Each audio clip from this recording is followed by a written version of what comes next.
Every day in America, thousands and thousands of kids are yanked from their homes, pulled from their families, and herded to these taxpayer-funded indoctrination camps we call public schools.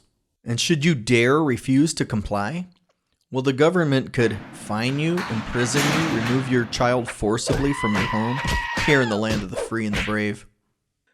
So to avert further threats from the government, we happily abandon our children over to the care of strangers for 40 plus hours a week, only for the 12 most impressionable years of their life. What could possibly go wrong? They're in the loving arms of the government. The number one agenda in the American public school system right now is to disconnect your kid from God. They don't want kids believing there's a God or a creator. They want to disconnect your kid from God so they can become your kid's God. In this lesson, we'll be asking the question, how has biodiversity developed throughout the Earth's history? So let's look at this chart here. This is evaluating Earth throughout its history. And we can determine how certain things emerged on Earth in different time periods. Now, what's important to notice that if we're going clockwise, we're looking at time going from most ancient to more modern. If you look in the gray area, GA is in terms of the number of billion years ago.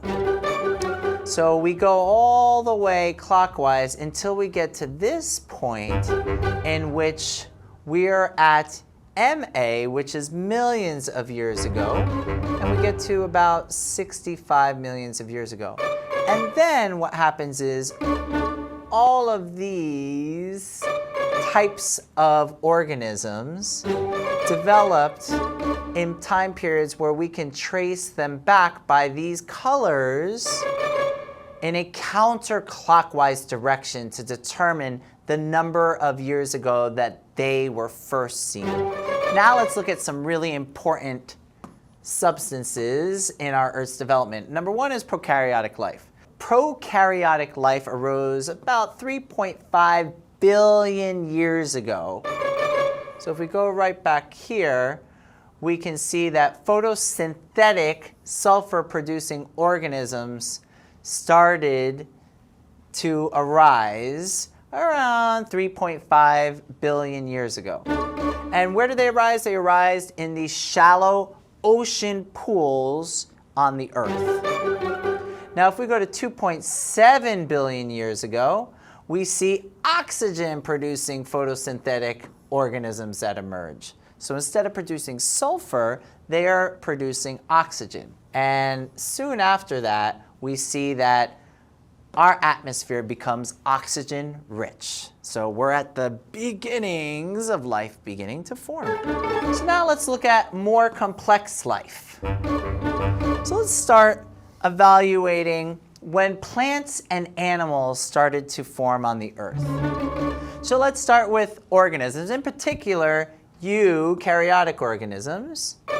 Eukaryotes started to form around 2.7 billion years ago. Multicellular life started to show up between 1.5 and 2 billion years ago. You can see here in the blue. Animals, you can follow the green.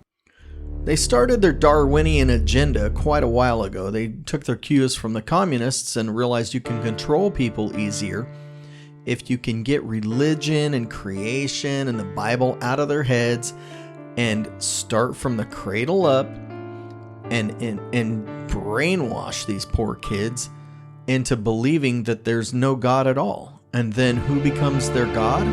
The highest thing in their life, which now is the government. And in essence, they're calling God a liar. They're saying, God, you don't know how creation began. We know how creation began. And it doesn't make any scientific sense. Any real scientist will tell you that evolution is a farce. It didn't happen. It couldn't have. It's impossible. It takes more faith to believe in evolution because it's a fairy tale than it does to believe in the creation story because it makes sense scientifically. They can actually prove not God's there because you can't see him, but you can prove everything that's listed in the Bible scientifically. There was obviously a flood. You know, there's sea creatures all over the world. There's sea sediment in Denver, Colorado, a mile high. Obviously, the creation story is provable scientifically. Everything adds up. The evolution fable, you can also prove that that did not happen. When you deny the creation of God and you claim that life was a complete accident and that little germs blobbed into little worms and little worms blobbed into little frogs and little frogs blobbed into monkeys and monkeys turned into people, what you're inherently saying is anyone with a darker skin, with a darker complexion, is closer related to the monkeys. You are in fact a racist because that's where racism began, was with a theory of evolution. And to call anyone besides an evolution a racist is false. You have to be an evolutionist to be a racist because you're implying that the darker skinned people are more closely related to monkeys. I have a lot of friends who are black, who are from India, who are Arabs, and they're no more monkey than we are. We're not monkey. God created us all. The public school is teaching your kids racism. They're teaching your kids that the whiter you are, the more superior you are. And they've been teaching this for over 100 years in the public school system. You've been paying tax money to have your kids indoctrinated. While they're eliminating God from your kids' conscience, they're also instilling racism into their minds.